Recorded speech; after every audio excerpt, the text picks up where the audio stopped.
क्रमि भी क्षत सर्वांगा शौ कुमारियात प्रतिक्षण मूर्छा मापनोटी।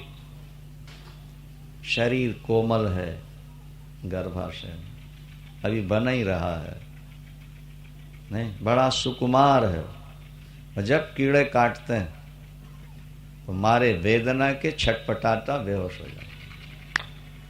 कभी माता के गर्भाशय में हलचल होती है, ऐसा लगता है कि बच्चा हिलता डुलता है, और कभी लगता है बिल्कुल शून्य हो गया है। वो शून्य हो गया जब लगता है तो समझ लो बेहोश हो गया है। और जब होश आती है तो बाहर निकलने के लिए वो प्रयास करता है, लेकिन निकल नहीं सकता होता। सैकड़ों जन्म का भगवान उसको ज्ञान दे देते हैं कि तू एक बार नहीं लाखों बार इसी तरह मां के गर्भ में आया है, और लाखों बार तूने नरकों के कष्ट भोगे। अगल बगल में मलमूत्र की थैलियां भी हैं, और गर्भाशय में भयानक गर्मी भी होती है। जैसे कच्ची ईंटा पकाने के लिए भट्ठे में रख के आग जलाई जाती है ताकि मजबूत हो जाए, इसी तरह शरीर में हड्डियां बन जाएं, पक जाएं, इसके लिए गर्भाशय में आग होती है भयानक। उस आग से 24 घंटे पकता रहता है। मलमूत्र की थैलियां अगल बगल में ही हैं उसके। ये नरक नहीं है तो क्या स्वर्ग है?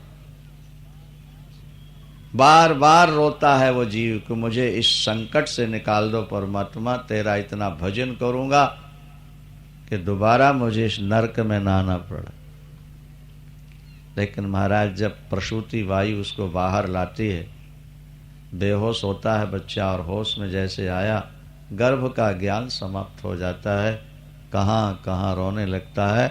भूमि परत भाढ़ावर पानी, भूमि परत भाढ़ावर पानी, भूमि परत भाढ़ावर पानी, भूमि परत भाढ़ावर पानी, जनु जीवहि माया लपटानी, जनु जीवहि माया लपटानी।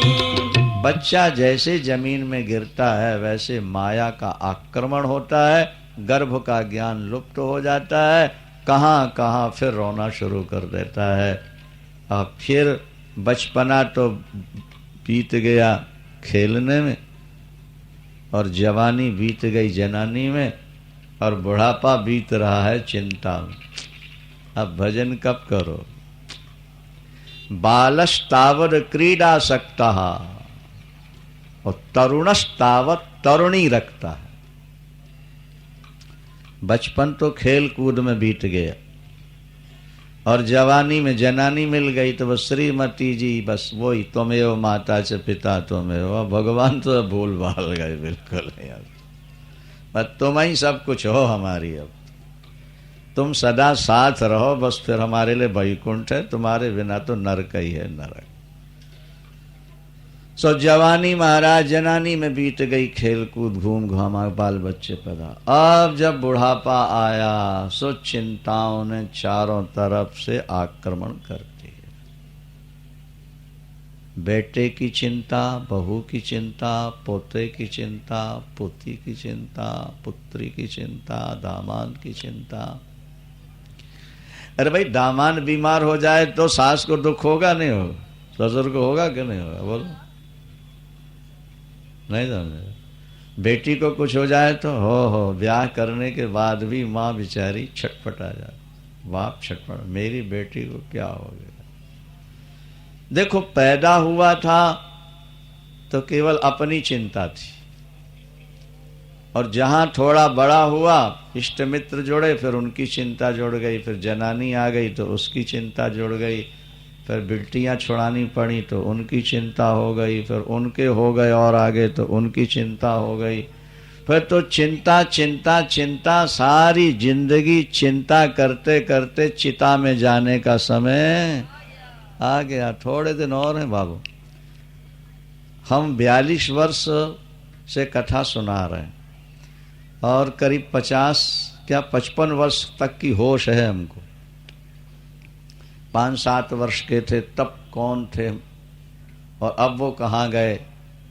कभी कभी अपने मन को भी हम थोड़ा धुतकारा करते हैं, समझाया करते हैं, देखो वो थे कहाँ गए, कहाँ हैं वो।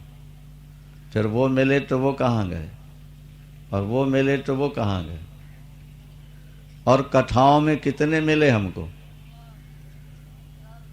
नहीं। पहले साल जाते हैं तो कौन से चेहरे हैं, दूसरे में गए तो फिर वो कितने उसमें से जा चुके हैं।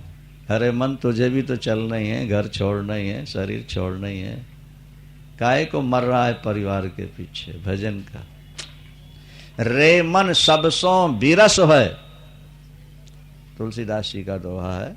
रे मन सबसों बिरस है और सरस राम सो होय, उचित सिखावन देत है निष्दिन तुलसी तोय। ये तुलसीदास अपने मन को समझाते, दुनिया को समझाते रहे हम, लेकिन खुद को नहीं समझा पाए। कर क्या परिवार को सेट करते रहे, अपने आप को सेट नहीं कर पाए जिंदगी में। तुलसीदास जी अपने मन को समझाते हैं, रे मन सबसों बिरस है और सरस राम सो होय, उचित सिखावन देत है निश दिन तुलसी तोय। अरे मणि राम बहुत बीत गई। जब होश आती है तो बीते हुए समय के लिए रोना पड़ता है। राम जी का वियोग हुआ, विश्वामित्र ले गए, और जब दशरथ राम जी विवाह के बाद आए, कौशल्या माँ के चरणों में गिरे, माँ ने छाती से लगा लिया, सिर पर हाथ फेरा, राम का मुख देखा, खिलाया पिलाया। रात्रि में जब राम सो रहे हैं तो कौशल्या माँ जाग रही। क्या क्यों जाग रही हैं? बहुत दिनों के बाद बेटे का मुख देखने को मिला है राम का। सोते हुए भी राम बड़े सुंदर लग रहे हैं। तो कौशल्या माँ भगवान से प्रार्थना करती हैं, हे परमात्मा, विश्वामित्र जी जिस दिन से लेके गए और जब लौट के आए, वो बीच का जो पीरियड है, टाइम है, वो हमारी आयु में शामिल नहीं करना। वो हमारे दिन बेकार चले गए, वो उतनी आयु हमारी और बढ़ा देना प्रभु, ताकि मैं अपने राम का मुखड़ा उतने दिन और देख सकूं। जे दिन गए तुम ही बिनु देखे, जे दिन गए तुम ही बिनु देखे, जे दिन गए तुम ही बिनु देखे, जे दिन गए तुम ही बिनु देखे। ते बिरंची जन पार लेखे, ते बिरंच जन पार लेखे।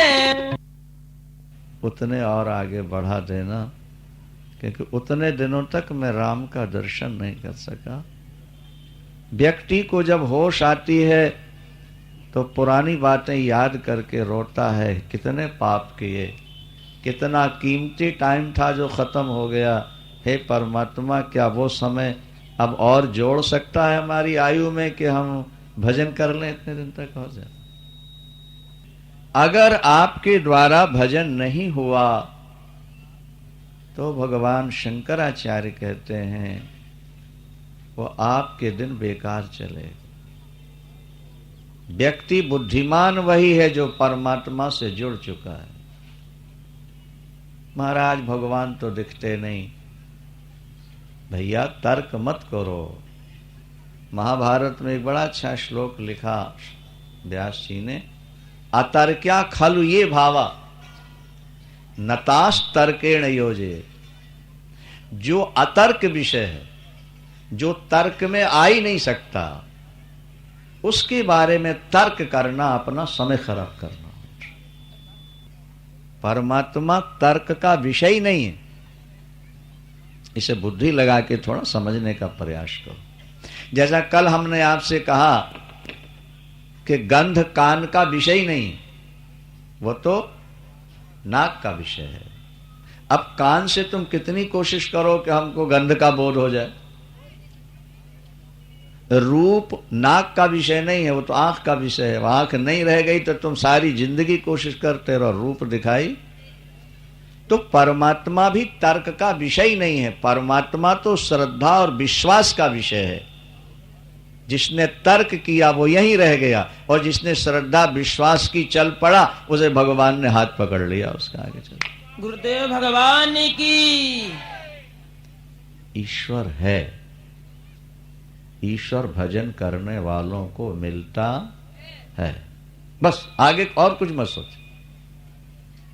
वो ऐसा करता है, वो ऐसा कहता, बोले इनको छोड़ दो। तुम्हारी गीता क्या कह रही है, तुम्हारा भागवत क्या कह रहा है, तुम्हारी रामायण क्या कह रही है, और तुम्हारे गुरु क्या कह रहे हैं, उस रास्ते में सीधे सीधे चल पड़ो। जिंदगी थोड़ी सी है, यहां वहां सोचते रहोगे समय खराब हो जाएगा तुम्हारा। ऐसे भी लोग मिल जाएंगे जो तुम्हारी साधना में बाधक बन जाएंगे। वो कुछ ऐसी बातें सुना देंगे कि तुम्हारी चलती हुई साधना भी रुक जाएगी। इसलिए सारी दुनिया भर की बातें छोड़ दो। अतर्क अतर्क्या खलु ये भावा नतास तर्केण योजे। अतर्क क्या है, बोले ईश्वर। मन समेत जेहि जान न बाणी, मन समेत जेहि जान न वाणी, मन समेत जेहि जान न बाणी, मन समेत जेहि जान न वाणी, तर्क न सकहि सकल अनुमानी, तर्क न सकहि सकल अनुमानी। इतिहास में बड़े बड़े तार्किक हुए, अनुमान लगाने वाले हुए, लेकिन आज तक कोई व्यक्ति तर्क के द्वारा ईश्वर को समझे नहीं पाया। वेद भी यही कहते हैं, भागवत में भी ये लिखा, यतो प्राप्त निवर्तन्ते वाचश्चो मनसा स। परमात्मा तुम्हारे तर्कों में आने वाला नहीं, तुम्हारी वाणी और मन में आने वाला नहीं। परमात्मा तो श्रद्धा और विश्वास में आने वाला है।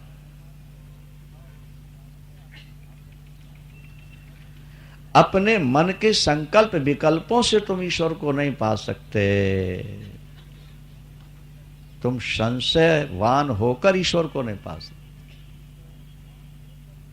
जिस रास्ते हमारे महापुरुष चले हैं, भगवान कृष्ण को लाखों ने पाया है, वेद शास्त्र की मर्यादा से चल के पाया है। हमें भी उसी रास्ते पर चलना चाहिए, तर्क वितर्क नहीं कर। अनन्य नैव योगेन माम ध्यायन्त उपासते। जो अनन्य होकर के मेरा ध्यान करते, मेरी उपासना कर रहे, तेसा महम समुद्धरता मृत्यु संसार। इस संसार सागर से उद्धार करने वाला मैं बनता हूं। मैं उनका हाथ पकड़ के ऊपर ले जाता हूं। कितना समय लगता है, बोले ना चिरात, ज्यादा लंबा समय नहीं, बहुत थोड़े समय में मैं कृपा कर देता हूं। लेकिन श्रद्धा और विश्वास। धन्ना जाट था, बछड़े चराता था। प्रातःकाल बछड़े लेके जाना और शाम को लौटकर आना। उसको पता ही नहीं था कि भगवान किसको कहते हैं, बिना पढ़ा लिखा था। उसके पिता के मन में आस्तिकता थी।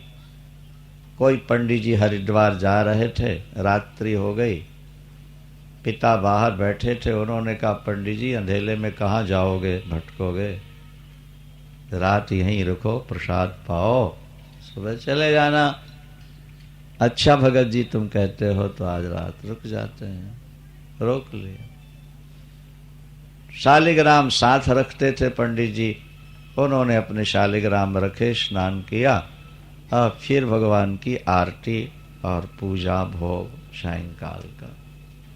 तब तक वो धन्ना बछड़े चरा कर आगे, और जहां घंटी की आवाज सुनी ना,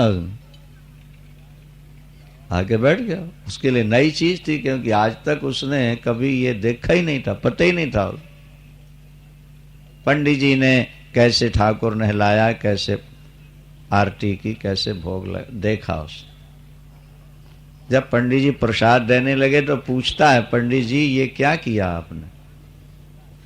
बेटा ये भगवान की पूजा की है। भगवान की पूजा से क्या होता है पंडित जी?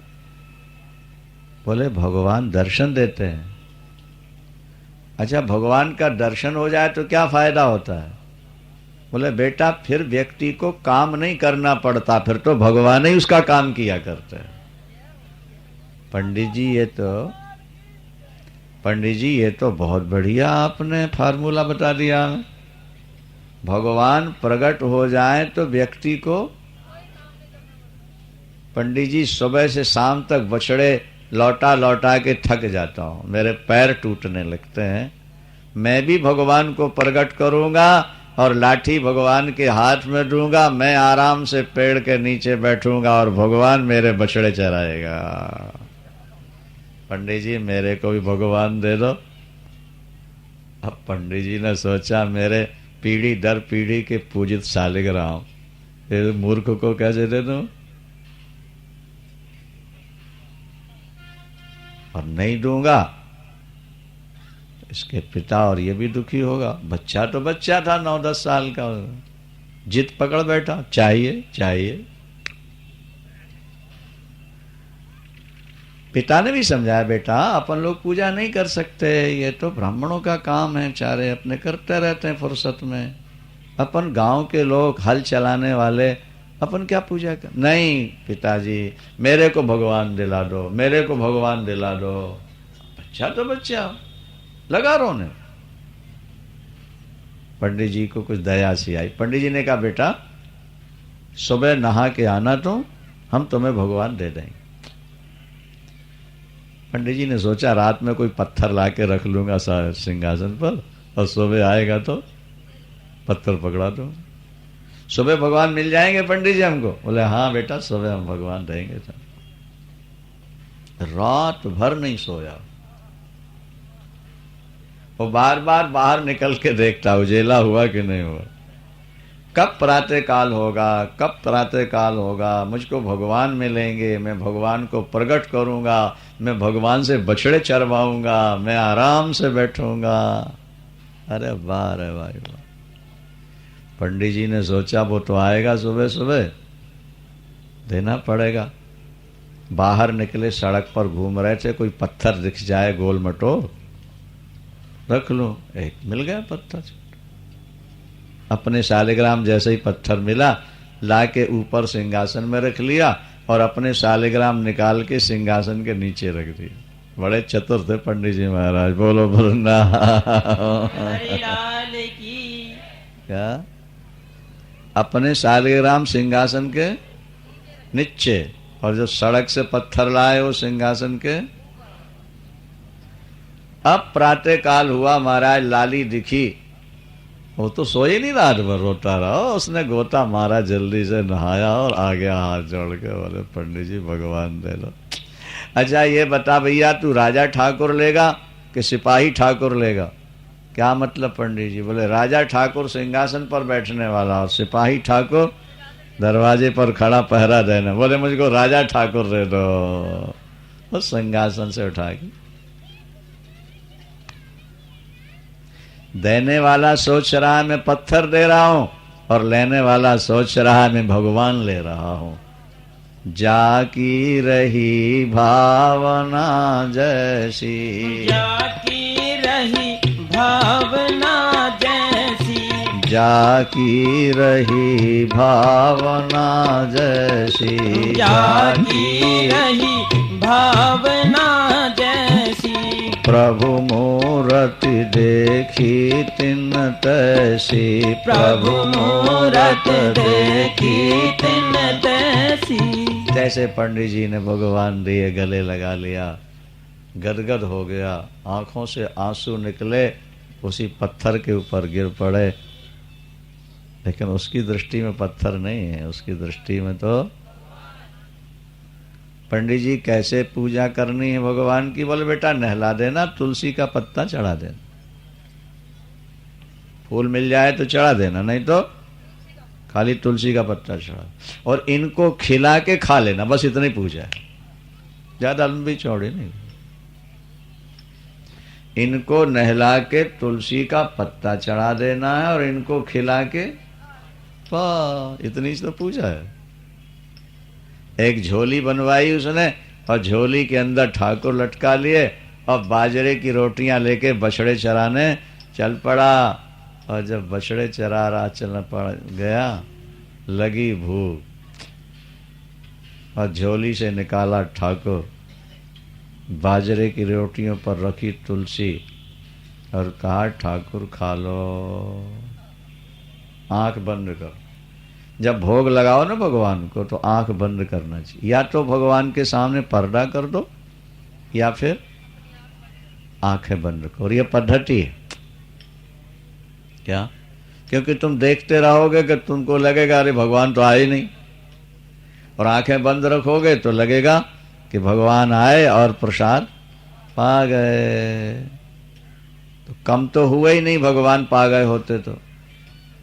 अरे भगवान तो पूर्ण है, वो किसी वस्तु को अपूर्ण तो रखते ही नहीं, वो खाके भी पूर्ण ही रखते हैं।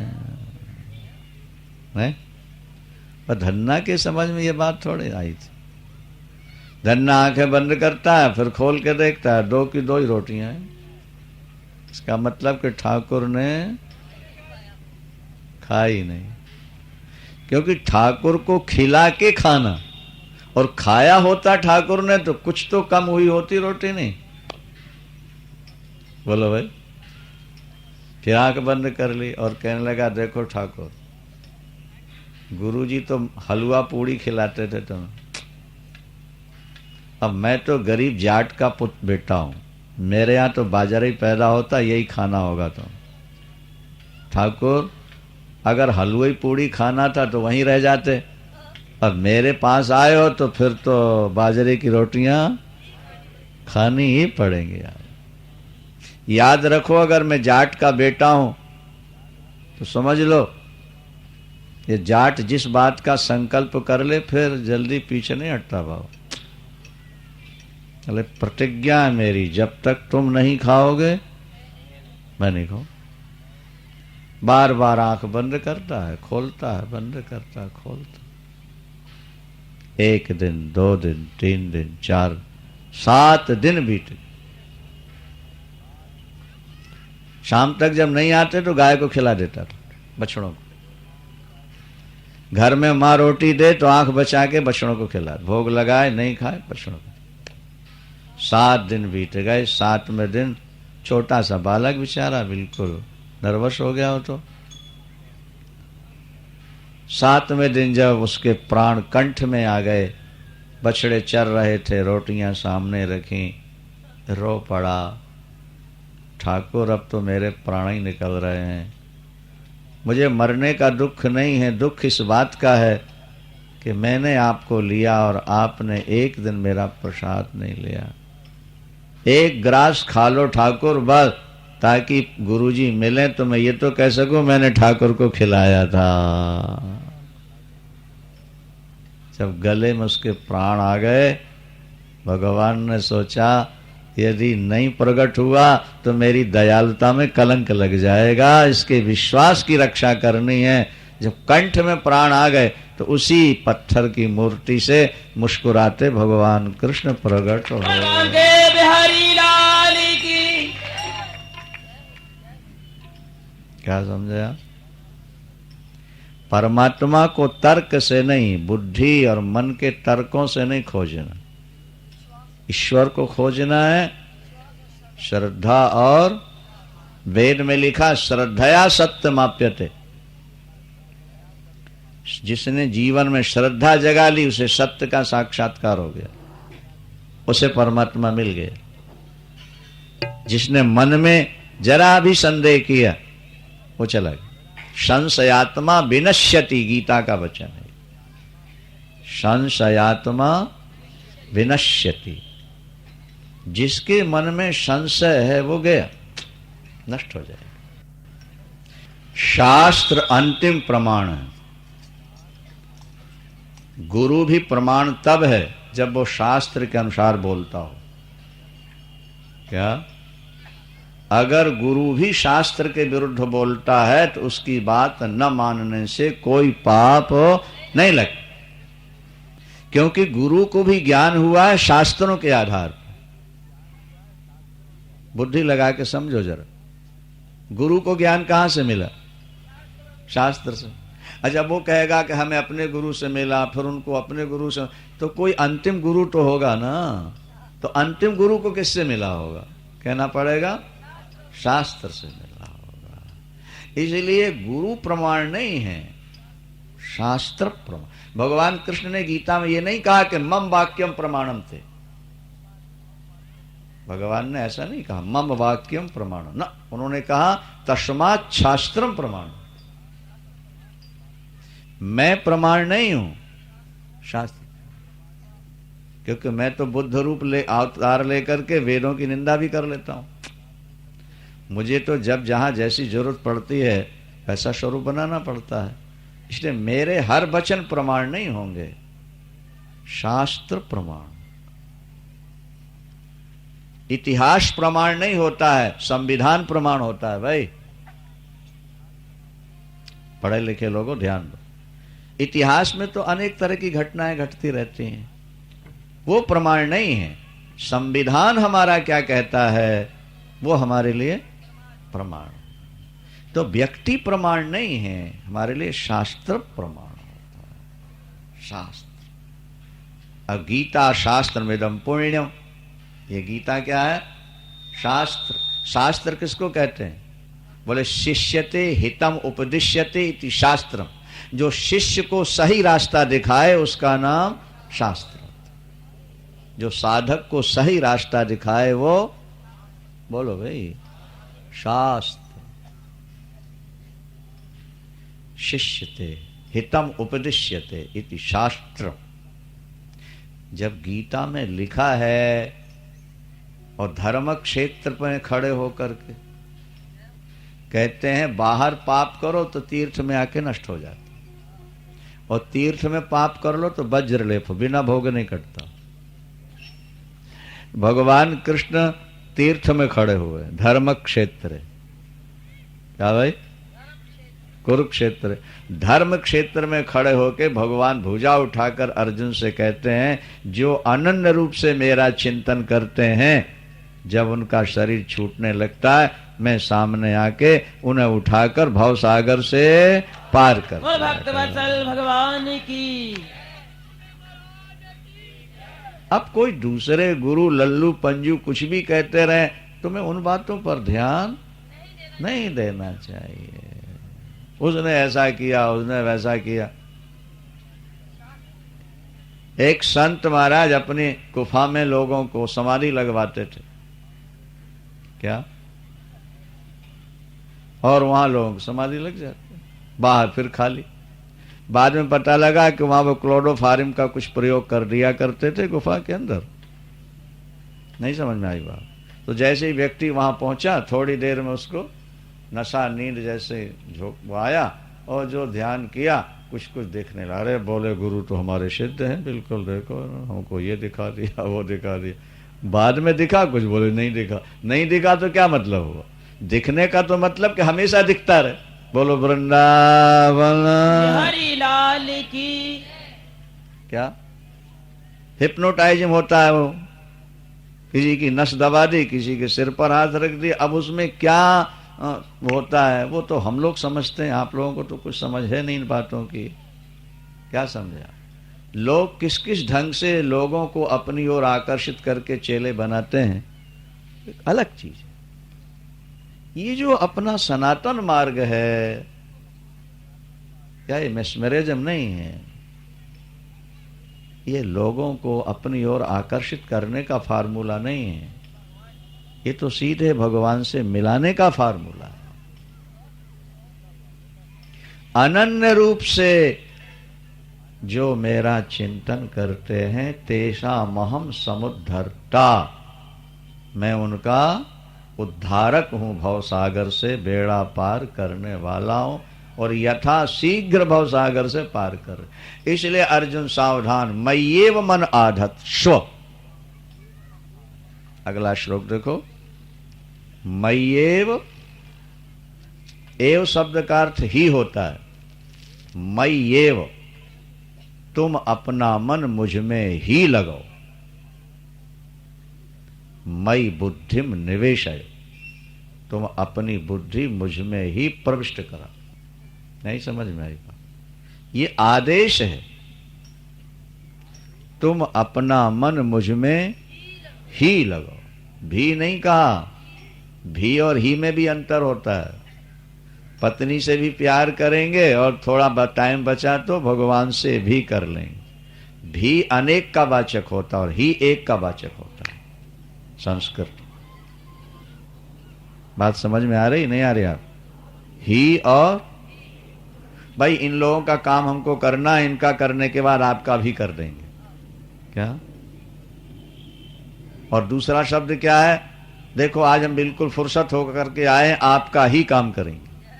ही और भी में अंतर है। तो यहां भगवान भी नहीं कह रहे, भगवान मुझ में ही मन लगाओ, अपनी बुद्धि मुझ में ही प्रविष्ट करो। क्या फल मिलेगा अगर हम अपना मन और अपनी बुद्धि आप में लगा दें हमेशा के लिए? तो बोले मामे वैश्यसि निविशस्यसि मय्येव अत ऊर्ध्वं न संशयः। जब तुम्हारा शरीर छूटेगा तुम मुझ में ही निवास करोगे, तुम मेरे मन मंदिर के देवता बन जाओगे और मुझसे ऊपर कोई है ही नहीं है, मैं सबसे ऊपर हूं। न संशया, इसमें किसी प्रकार का संशय नहीं कर लेना पार्थ। क्या जो गुरु कहते हैं कि हम अपने चेलों को पार करेंगे, उन्होंने कहो जरा विराट रूप दिखाओ अपना, यही बता दो कि कांग्रेस का पतन कब होगा, अच्छा यही बता दो कि भाजपा केंद्र में कब आएगी, किस डेट को। तुम भगवान हो तो इतना ही बता दो क्या? और कौन सा बांध कब टूटेगा और कहां कब वर्षा होगी, यही बता दो, तुम ज्यादा न बताओ। खाली भगवान है इतना कहने से थोड़ा भगवान हो जाओगे। कृष्ण ने अगर कहा मैं भगवान हूं और अर्जुन ने कहा विराट रूप दिखाओ, दिखा दिया। 6 दिन की अवस्था पूतना को मार दिया, 7 वर्ष की अवस्था में गोवर्धन को लाखों गोपियों में लाखों कृष्ण बनकर के नृत्य कर रहे हैं, काली नाग के सिर पर नाच रहे हैं। गुरुपुत्र मरा हुआ 20 वर्ष पहले उसको लाके उसी रूप में गुरु को प्रदान कर रहे हैं। वो भगवान, वो भगवान। क्या 1,00,000 2,00,000 चेले बनाए और भगवान बन के बैठ गए? ऐसे तो बहुत हैं दुनिया। एक ने 8 लाख चेले बनाए भारत में और अपनी स्टेनो को लेके भाग के जाकर इंग्लैंड में शादी करा के बैठ गया। क्या समझ? हिंदुस्तान में 8 लाख चेले, अब शादी करा बैठ। ये सब पाखंड है। जो शास्त्र की मर्यादा से चलते हैं और अपने शिष्यों को चलाते हैं वही गुरु कहलाने के अधिकारी होते हैं। ध्यान रखना पड़ा, अपनी शास्त्र की मर्यादा से चल। भगवान कृष्ण ने कह दिया मुझ में ही अपना मन लगाओ, मुझ में ही अपनी, तो मेरे अंदर निवास करो, मुझसे बड़ा कोई है ही नहीं और इसमें संशय नहीं करना।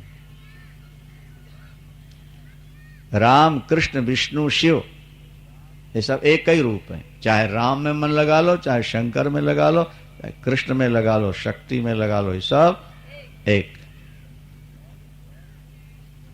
इनको छोड़ के भूत प्रेतों की पूजा मत करना, छोटे छोटी देवताओं की पूजा नहीं करना। तो इसलिए करना कि इनके द्वारा हमें भगवान की प्राप्ति हो जाए, बस छुट्टी। प्रभु आप कहते हो मुझ में ही मन लगाओ, मुझ में ही बुद्धि लगाओ, लेकिन मन और बुद्धि आप में न लगे तो बोले पर दूसरी दवाई देते हैं तुमको, एक से फायदा ना हो दूसरी ले लो। भगवान ने कहा मय्येव मन आधत्स्व, मुझ में ही अपना और अपनी बुद्धि मुझ में ही प्रवेश करा दे। इसका फल ये होगा कि तुम मेरे अंदर ही निवास करोगे। अत ऊर्ध्वम न संशयः। भगवान कहते हैं इसमें किसी प्रकार से, अच्छा, रामायण में भी यही बात लिखी है। जननी जनक बंधु सुतदारा, जननी जनक बंधु सुतदारा, जननी जनक बंधु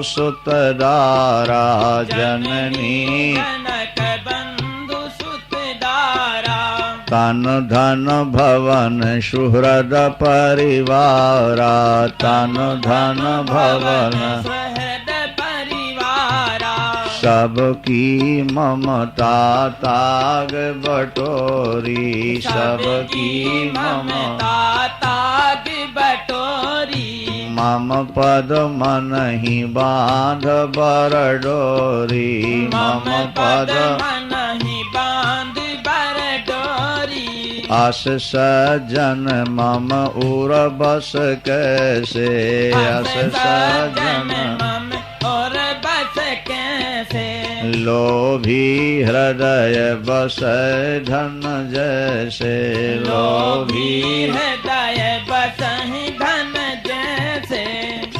अपना मन अपनी बुद्धि मुझ में लगा दो, तुम मेरे हृदय के देवता बन जाओगे। मैं तुम्हें अपने अंदर रख लूंगा, संशय नहीं कर। ठाकुर, मन बुद्धि लगाना व्यक्ति के बस में तो नहीं। आज आम लोगों की शिकायत है, महाराज भजन में मन नहीं लगता। करना चाहते हैं लोग भजन, लेकिन मन लगते। हम अपना मन अपनी बुद्धि, कोई दिखने वाली चीज हो तो पकड़ के रस्सी वस्सी में बांध के हाथ में लगा दें। अब मन और बुद्धि ये दिखते तो है नहीं क्या भाई, और जरा से असावधान हुए और लाखों करोड़ों मील भाग जाता। बड़ी विचित्र बात है। ध्यान सावधान होकर मन को पकड़ पर भगवान में लगाए, लगा जरा सी लगाम ढीली हुई, वो लाखों मील दूर खड़ा नजर आता है। कभी कलकत्ता पहुंच गया तो कनाडा पहुंच गया तो मुंबई पहुंच गया तो मद्रास पहुंच गया। फिर ये कितनी स्पीड है इसकी बाबा, सेकंड में करोड़ों मील पहुंच जाता है। ठाकुर, अगर मन और बुद्धि भगवान में आप में न लगे तो क्या करें? हाँ, तो भगवान ने कहा पार्थ अभ्यास करो। अगर आपका मन आपकी बुद्धि भगवान में नहीं लगती है तो लगाने का अभ्यास करो। अभ्यास किसको कहते हैं? हाँ, बार बार किसी चीज को रिपीट करना, उसको अभ्यास कर। 2 दूनी 4, 2 दूनी 4, 2 दूनी 4, 4 दूनी 8, 4। बचपन में अभ्यास नहीं करते थे। CAT cat, CAT cat, RAT rat, RAT rat. बार इसका नाम अभ्यास होता है। मन भागे, बुद्धि भागे, उसको पकड़ के लगाओ। भागे फिर पकड़ो, जाए फिर ले। मन संसार की ओर भागता है और तुम उसको पकड़ के भगवान में लगाते, इसका नाम हो गया।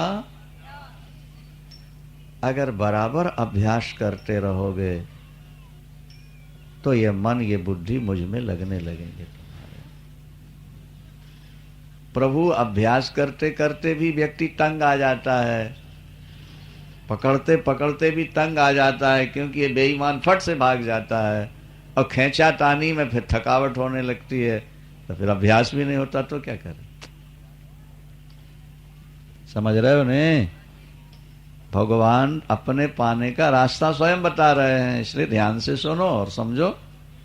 अभ्यासे पे समर्थोसी। अगर तुम अभ्यास भी नहीं कर सकते हो, क्या बोलो भाई, तो मत कर्म परमो भव। मदर्थमपि कर्माणि कुर्वन् सिद्धिमवाप्स्यसि। ना मन बुद्धि भगवान में लगते हैं और नहीं ज्यादा हमसे अभ्यास हो पाता, और हम भगवान को पाना चाहते। अच्छा, तो आखिर तुम्हारा मन कुछ तो करता होगा। बोले काम करने में ज्यादा आनंद आता है। अजय, ज्यादा आनंद कहाँ था? काम करते। ये देवियां दिन भर घर में झाड़ू लगा लें, पोछा लगा लें, बर्तन साफ कर लें, यहाँ के बर्तन उठा के वहां धर दें, यहाँ के कपड़े वहां रख दें, नहीं, सारा काम करती रहेंगी, लेकिन भजन करो नहीं होगा। अच्छा, तो तुम्हारा मन काम में ज्यादा लगता। बोले हाँ ठाकुर, किसी का मन काम में लगता हो तो भगवान ने कहा फिर घर का काम छोड़ के मेरा काम शुरू कर दो तो भी तुम्हारा कल्याण हो जाएगा। काम में मन लगता है ना, नहीं समझे बात को, तो मेरा काम शुरू कर दो। पेटों के लिए कोठी बनवा रहा है खड़े होकर के, अब कोई मंदिर बनवाना शुरू कर दो। कोई मंदिर बनवा रहा, बोले हम ड्यूटी देंगे। कोई आश्रम बनवा रहा, बोले हम सेवा करेंगे। अगर तुम ईश्वर के लिए कर्म करने लगो, उसमें भी बड़ा बखेड़ा है, दूसरे के मंदिर और आश्रम में जाके कैसे काम करें। अच्छा, तो चलो हमारे लिए चंदन घिसा करो, हमारे लिए फूल की माला बनाओ, क्या भाई, हमारे लिए कपड़े बढ़िया बनाओ, और हमको खूब नहलाया करो जरा पंचामृत में, दूध में, दही में। ये भी तो कर्म ही है, क्या भाई, ये भी तो कर्म है। मदर्थमपि कर्माणि, अभी तदर्थ करते हो, पुत्रों के लिए कर्म करते हो, पोतों के लिए कर्म करते हो, बेटों के लिए कर्म करते हो, अब कर्म मेरे लिए करना शुरू करो, सिद्धि प्राप्त हो। महाराज, ऐसा नहीं हो सकता कि हमको ये चंदन न घिसना पड़े, फूल माला नहीं करनी पड़े और दुकानी का काम करते भगवान मिल जाए। बोले मिल सकते हैं। हाँ, दुकान का काम करते भगवान मिल जाएंगे। बोले हाँ। क्या शर्त है? दुकान के काम करने से जो प्रॉफिट हो सब भगवान को दान कर दो, तुम्हारा बेड़ा पार हो जाएगा। बोलो वृंदावन लाल की। ये तो बड़ा औखा है। नहीं तो फिर सौखा क्या है भाई? किसी ना किसी फार्मूले को तो जीवन में स्वीकार करना पड़ेगा।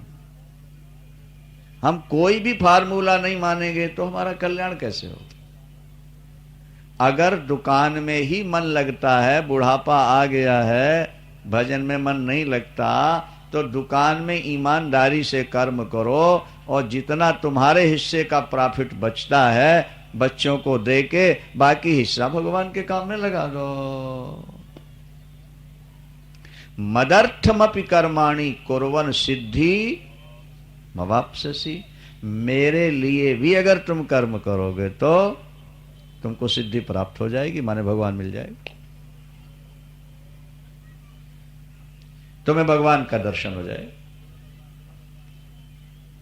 ये कर्म तो ज्यादा अच्छा है कि चंदन घिसो, भगवान के मंदिर में झाड़ू लगाओ, भगवान के मंदिर में आश्रम में आने वाले भक्तों की सेवा करो, शुश्रूषा करो निष्काम भाव से। हरिद्वार वृंदावन में कई लोग ऐसे हैं जो रिटायर्ड हो गए, अब कहते हैं हम एक पैसा नहीं लेंगे आश्रम से, लेकिन सेवा करेंगे, हमको पेंशन मिलती है उसमें हमारा गुजारा, बच्चे अपने काम में लग गए, अब तो हमको आश्रम की सेवा करनी। सेवा बताइए, कर रहे हैं कई। चलो तुम विदाउट पे नहीं रह सकते, बिठ पे रह जाओ, लेकिन आश्रम को भगवान का घर मान करके वहां गड़बड़ी होने से बचाओ। स्वयं भी ईमानदार रहो और दूसरों से भी आश्रम की रक्षा करो। ये भी भगवान की सेवा। भरतलाल जी रोटी तो खाते हैं, नहीं कपड़े तो पहने ही हुए हैं, अयोध्या की रक्षा करते हैं राम की समझ करके। संपत्ति सब रघुपति कै आही, संपत्ति सब रघुपति कै आई, संपत्ति सब रघुपति कै आही, संपत्ति सब रघुपति कै आही। देखो भाई, जब तुम्हारा लक्ष्य ईश्वर हो जाएगा ना, जब तुम्हारा कर्म ईश्वर के लिए होगा तो लक्ष्य भी ईश्वर हो जाएगा। पैसा कमाएंगे, बेटों का बैंक बैलेंस बढ़ाएंगे तो लक्ष्य बेटे हो जाएगा। और पैसा